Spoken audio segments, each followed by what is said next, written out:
네, 성도님들 반갑습니다. 오늘 말씀 보면서 제가 생각했던 건데요. 성경에 정말 많은 인물들이 있지만 정체를 알 수 없는 인물이 있습니다. 이 사람이 하나님 뜻을 순종한 사람인지, 하나님을 거스르는 사람인지, 이제 선역인지 악역인지 구분이 안 되는 헷갈리는 정체를 알기 어려운 사람이 있는데요. 그 사람이 바로 오늘 본문에 나오는 발람이라는 사람입니다. 발람은 민수기에 처음 등장하는데 점술가입니다. 누군가 복채를 주면 그것에 따라 점괘를 내주기도 하고요. 오늘 본문 말씀을 참고해 보자면 복채를 받게 되면 누군가를 축복하거나 저주하는 일에 그런 저주하는 일을 하는 바로 점술가입니다. 오늘 본문의 배경을 보면은 모세와 이스라엘 사람들이 아모리 족속의 사람들을 몰아내고 요단 동편을 차지하게 됩니다. 이에 두려워하게 된 이 모압 왕 발락이라고 하는 사람이 이 이스라엘이 위험하기 때문에 무섭기 때문에 이 이스라엘을 저주할 점술가 발람을 초청합니다. 발람 조금 비슷한데요. 발락은 왕이고 발람은 점술가입니다. 근데 그 초청하는 그 말씀이 5절과 6절 말씀에 나와 있는데요. 우리 같이 한번 5절과 6절 말씀을 읽어보도록 하겠습니다. 그가 사신을 보올의 아들 발람의 고향인 강가 부돌로 보내어 발람을 부르게 하여 이르되 보라, 한 민족이 애굽에서 나왔는데 그들이 지면에 덮여서 우리 맞은편에 거주하였고 우리보다 강하니 청하건대 와서 나를 위하여 이 백성을 저주하라. 내가 혹 그들을 쳐서 이겨 이 땅에서 몰아내리라. 그대가 복을 비는 자는 복을 받고 저주하는 자는 저주를 받을 줄을 내가 알미니라. 아멘. 발람은 이 발락의 그런 요청을 듣고 알겠다, 안 된다 이 말을 하지 않고요. 먼저 하나님에게 여쭤봅니다. 하나님의 뜻을 먼저 구하고 하나님께서 말씀하신 그 말씀을 듣고 하나님께서 너희와 함께 가기를 원하지 않으신다 라고 말하고 돌려보냅니다. 그 이야기를 들은 왕 발락은 또다시 사람을 보내는데요. 이번에는 아까 보냈던 그 장로들이 아니라 더 높은 귀족들을 더 많이 보냅니다. 내가 너를 대하는데 이 정도의 높은 사람들과 이 정도의 많은 사람을 보냈다라는 건 너를 그만큼 존귀하게 여기는 거다. 너가 그만큼 소중한 사람이다 라는 것을 보여주기 위해 더 높은 사람과 더 많은 사람들을 보내게 됩니다. 그리고 아까는 복채를 가지고 왔었는데요. 이번에는 높여 크게 존귀하게 하며 너가 말하는 대로 내가 다 시행하겠다라고 말하면서 꼬시는데요. 발람은 이렇게 대답합니다. 18절 말씀 우리 한번 같이 읽어볼까요? 18절입니다. 발람이 발락의 신하들에게 대답하여 이르되 발락이 그 집에 가득한 은금을 내게 줄지라도 내가 능히 여호와 내 하나님의 말씀을 어겨 덜하거나 더하지 못하겠노라. 아멘. 참 괜찮은 사람인 것 같지 않나요? 여기까지만 보면 하나님 말씀에 순종하는 참된 선지자처럼 보입니다. 그런데 20절 말씀 이하를 보면 무언가 조금 이상한 상황이 발생합니다. 20절 말씀 보면요, 하나님께서 분명히 그들이 너를 부르러 왔거든 일어나 함께 가라, 불러서 왔으면 함께 가라 말씀하시고는 22절 말씀 봤을 때 그가 감으로 말미암아 하나님이 진노하셨다라고 합니다. 하나님이 가라고 해놓고 간 것 때문에 화가 나서 하나님이 이상한 분인지 않을까 싶을 정도로 뭔가 앞뒤가 맞지 않은 것처럼 보입니다. 왜 하나님은 가라고 말하고서는 왜 또 화를 내시는 걸까요? 앞으로 있을 내용들을 제가 간단하게 좀 정리해 보자면 23장 24장 말씀을 요약해 보겠습니다. 하나님의 허락하심을 받아서 발람이 그 발락을 따라서 가게 되는데요. 그 가서 이스라엘을 향한 저주를 바랬던 그 발락의 요청과는 다르게 저주가 아닌 축복을 하게 됩니다. 그것도 세 차례나 하게 됩니다. 이런 상황들을 보면 하나님 말씀을 잘 따랐고 그 말씀대로 순종해서 말씀을 잘 전한 좋은 사람인 것처럼 보이는데 이 발람이라는 사람을 묘사하는 다른 성경의 구절들을 보았을 때 다 좋지 않게 이야기를 합니다. 예를 들어서 제가 대표해서 베드로후서, 유다서, 요한계시록의 말씀을 읽어볼 텐데요. 우리 성도님들도 한번 같이 베드로후서 2장 15절 16절 말씀을 앞에 화면 보면서 같이 읽어보도록 하겠습니다. 그들이 바른 길을 떠나 미혹되어 부올의 아들 발람의 길을 따르는도다. 그는 불의의 삭슬 사랑하다가 자기의 불법으로 말미암아 책망을 받되 말하지 못하는 나귀가 사람의 소리로 말하여 이 선지자의 미친 행동을 저지하였느니라. 이번에는 유다서 1장 11절 말씀입니다. 화 있을 진저 이 사람들이여 가인의 길에 행하였으며 삭슬 위하여 발람의 어그러진 길로 몰려갔으며 고라의 패역을 따라 멸망을 받았도다. 마지막으로 요한계시록 2장 14절 말씀 읽겠습니다. 그러나 내게 두어 가지 책망할 것이 있나니 거기 내게 발람의 교훈을 지키는 자들이 있도다. 발람이 발락을 가르쳐 이스라엘 자손 앞에 걸림돌을 놓아 우상의 제물을 먹게 하였고 또 행음하게 하였느니라. 아멘. 도대체 무슨 일이 있었던 걸까요?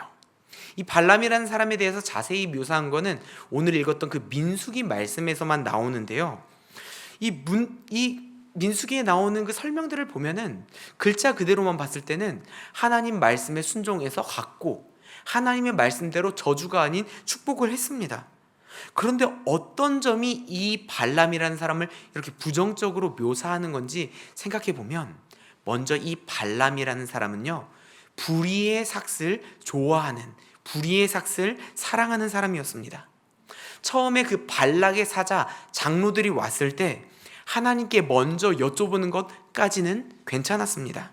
하지만 발람은 하나님의 말씀 12절 말씀, 너는 그들과 함께 가지도 말고 그 백성을 저주하지도 말라, 그들은 복을 받은 자들이니라 라고 하신 그 말씀을 그 발락의 사자들에게 전해주지 않고 있어요.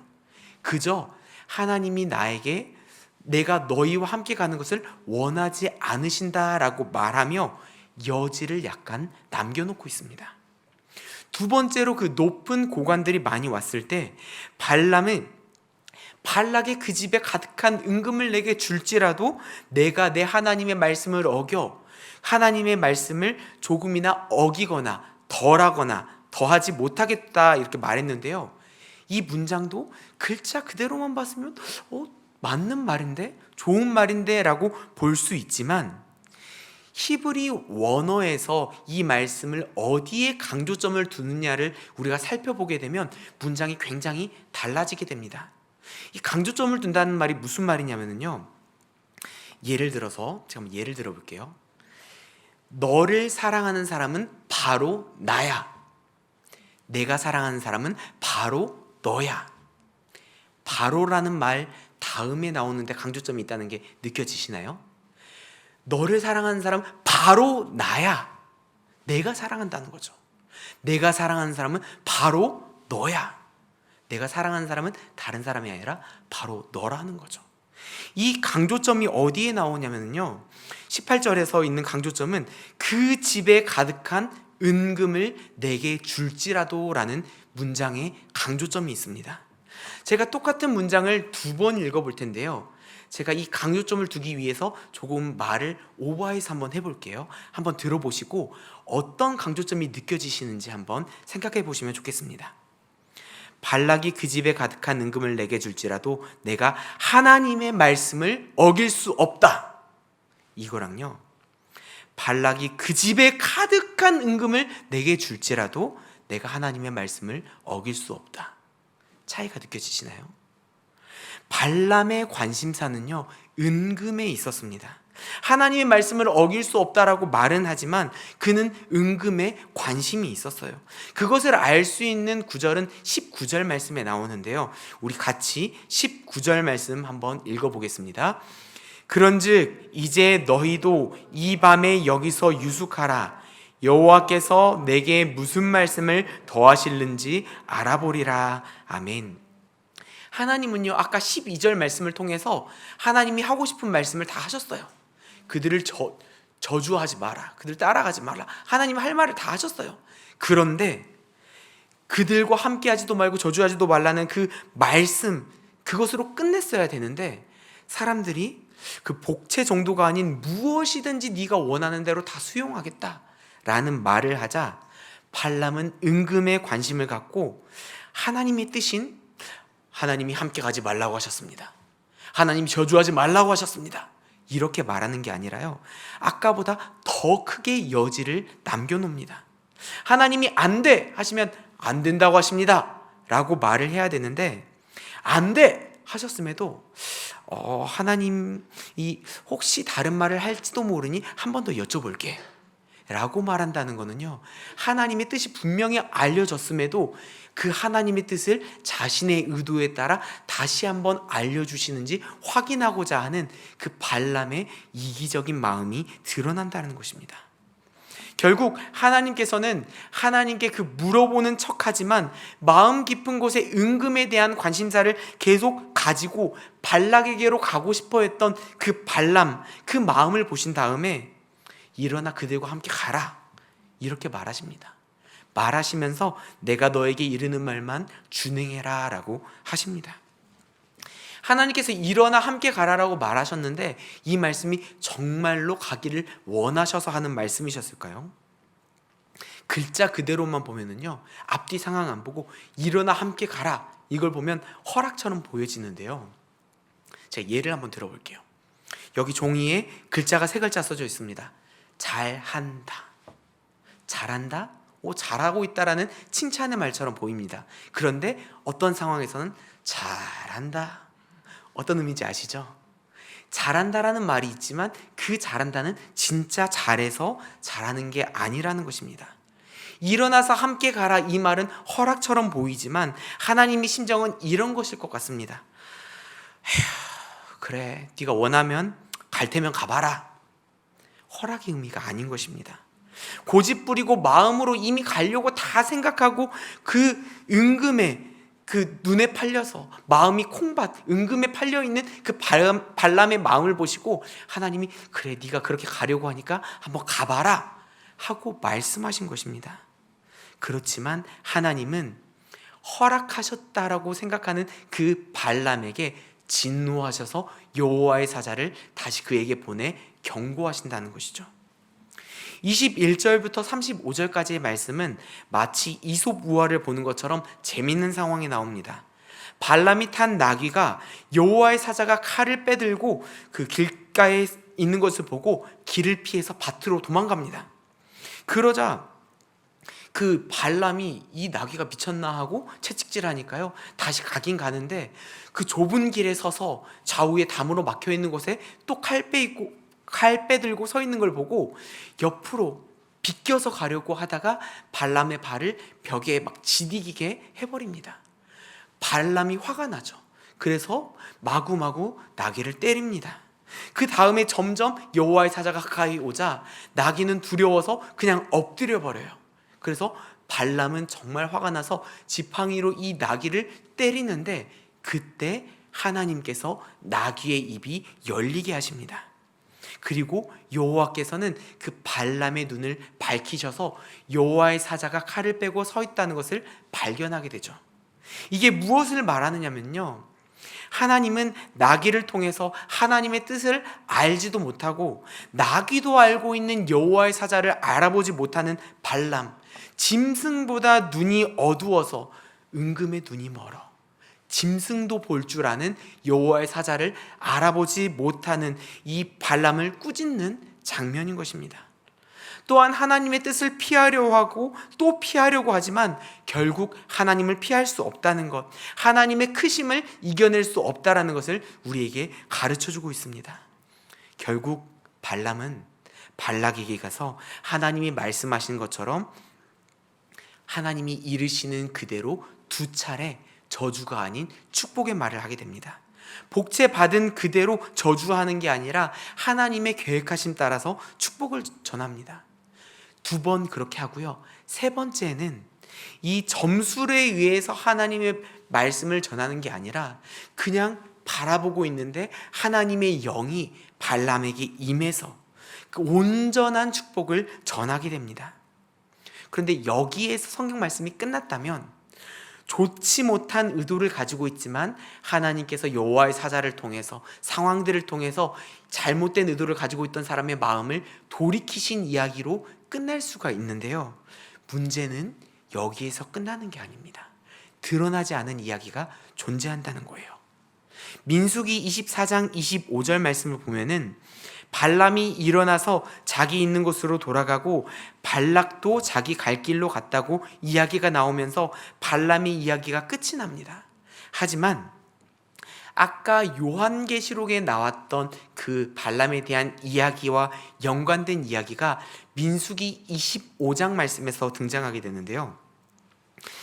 이스라엘은 발람이 그 높은 산에서 이스라엘 백성을 향해서 축복하고 있을 때 밑에서는 시딤이라는 곳에서 여성들과 음행을 하고 그 이방 여인들이 하는 대로 이방 우상들을 향해서 제사를 드리고 있습니다. 하나님께서는 이 보이지 않은 곳에서 저주하려고 했던 것을 바꾸셔서 축복하고 있는데 밑에 있던 이스라엘 백성들은 거기서 음행을 하며 하나님께 벌받을 일을 하고 있었다는 거죠. 이스라엘 백성들이 여자들을 따라서 우상의 제물을 먹고 우상에게 절도하고 하나님이 아닌 바알브올에 가담하게 됩니다. 그런데 요한계시록 말씀과 여호수아 말씀을 보면은요, 여호수아가 그 발람을 죽였다라는 말이 나오는데 그 말씀들을 통해서 우리는 이 여인들을 통해서 이 이스라엘 백성들이 넘어지게 하는 꾀, 그 계략이 발람의 꾀, 발람의 교훈에서 나왔음을 알 수 있습니다. 우리가 기억해야 될 것이 있습니다. 먼저는 발람처럼 안 그런 척하면서 꿍꿍이를 가지고 하나님께 나아가서는 안 됩니다. 기도할 때 하나님, 주님 뜻대로 이루어 주세요. 주님께 모든 것을 맡겨드립니다 라고 기도는 하지만 마음속으로 모든 것을 다 결정해 놓고 내 마음대로 할 거라고 다 생각해 놓고 겉으로는 아닌 척, 겉으로는 하나님께 맡기는 척 속과 겉이 다른 모습으로 나아가서는 안 된다는 것입니다. 또한 발람처럼 눈이 어두워서 하나님의 뜻을 알지도 못하고 상황이 해결되는 것에 즐거워하며 하나님의 진정한 뜻이 무엇인지 모르는 착각의 뜻에 빠져서는 안 됩니다. 정말 내가 기도하고 잘못된 것을 기도하고 잘못된 것을 구하고 있는데 하나님이 그 잘못된 것을 구하는 나의 기도를 응답해 주셨다는 것을 보면서 하나님이 응답해 주셨어. 이게 하나님의 기도 제목이 맞는 거야. 내가 하나님의 뜻을 바꿨어. 하나님이 원하시는 게 내가 원하는 대로 됐어 라고 착각해서는 안 된다는 것입니다. 하나님께서는요, 상한 나무까지도 사용하시는 분이십니다. 하나님이 사용하는 도구라고 해서 모두 다 좋은 것이라고 착각해서는 안 됩니다. 하나님이 이방 나라를 사용하셔서 이스라엘 백성을 침략하게 하시고요, 이방 나라들을 사용하셔서 이스라엘 백성을 공격당하게 많이 하셨습니다. 그런데 이건 이방 나라를 사랑해서가 아니라 이스라엘을 사랑해서 니네들이 공격받지만 니네들이 그것을 통하여 그 사건들을 통하여 나에게 돌아오라, 돌이키라 하는 하나님의 그 마음이었던 것입니다. 잠시 이 사람을 깨우치기 위해서 사용하신 것 뿐이라는 거예요. 하나님께서는 축복의 도구로 발람을 사용하셔서 이스라엘을 축복하셨지만 발람은 하나님께서 기뻐하시는 도구가 아니라 단지 상한 나뭇가지와 같은 도구였습니다. 발람은 끝끝내 하나님을 인정하지 못하고 자신의 말로 저주하고 싶었지만 자꾸 내가 원하는 말이 아닌 축복의 말이 나오는 것을 보면서 이스라엘을 넘어뜨릴 꾀, 악한 꾀를 발락에게 알려줬다는 것입니다. 우리가 하나님께 사용될 때 발람과 같이 쓰고 버려지는 상한 나뭇가지가 아니라 하나님이 기뻐 사용하시는 도구가 되기를 소망합니다. 마지막으로 하나님께서는 저주를 축복으로 바꾸시는 분이십니다. 우리 느헤미야 13장 2절 말씀 함께 읽어볼까요? 느헤미야 13장 2절 같이 읽겠습니다. 이는 그들이 양식과 물로 이스라엘 자손을 영접하지 아니하고 도리어 발람에게 뇌물을 주어 저주하게 하였음이라. 그러나 우리 하나님이 그 저주를 돌이켜 복이 되게 하셨다 하였느니라. 아멘. 발람은 저주를 말하고 싶었습니다. 저주하려고 했습니다. 하지만 하나님께서는 그 저주를 돌이켜서 복이 되게 하셨습니다. 신명기 23장 5절 말씀에도 발람에게 뇌물을 주어 너희를 저주하게 하려 하였으나 내 하나님 여호와께서 너를 사랑하심으로 그 저주를 변하여 복이 되게 하셨다라고 말씀하고 있습니다. 세상 살다 보면 참 어려운 일들이 많습니다. 우리를 위협하는 사람들, 우리의 신앙을 흩어놓으려고 하는 여러 어려운 상황들 속에서 그 악의 세력들, 환경들, 우리 이 어려움을 어떻게 극복해야 되나 우리의 생각과 계획으로는 해결되지 않는 그런 답답함들이 우리에게 참 많이 다가옵니다. 세상에서 영향력 있는 사람이 되고 어느 정도 좋은 자리에 올라서 다른 사람들에게 좋은 선한 영향력을 비추고 싶지만 그렇게 하려면 타협해야 된다는 거예요. 내가 신앙을 지키면서 내가 하나님 말씀에 굳게 서서 높은 곳에 올라가고 싶지만 그렇게 될 때는 우리를 올라가지 못하도록, 우리가 세상 가운데 인정받지 못하도록 하는 그런 악한 세력들이 너무나 많다라는 것입니다. 이렇게 막막할 때 오늘의 말씀을 기억하셨으면 좋겠습니다. 우리 하나님은 저주를 축복으로 바꾸시는 분이십니다. 세상이 우리를 힘들게 하려고 할 때 우리 하나님만 바라보기를 소망합니다. 우리의 생각보다 크시고 우리의 계획보다 크신 그 하나님께서 보이지 않는 곳에서 우리를 지키시고 복을 주신다라는 것을 믿고 나아가시기를 소망합니다. 하나님께서는 보이지 않는 곳에서 우리를 지키시고 돌아보고 계시지만 그 하나님의 행하시는 것을 알지 못하고 모압 여인들의 유혹에 빠져 하나님을 떠나 우상 숭배를 했던 그 이스라엘의 어리석은 그런 실수를 우리도 범하지 않고 우리를 지금도 지키시며 우리가 알지 못하지만 우리와 옆에서 동행하시고 앞에서 우리를 이끄시며 뒤에서 우리의 뒤를 받쳐주시는 그 하나님의 인도하심을 따라 순종하며 그 뜻대로 살아가시는 여기 모인 모든 성도님들, 영상으로 예배드리는 모든 성도님들 되시기를 이 말씀을 준비해 주신 예수님의 이름으로 축복합니다. 이 시간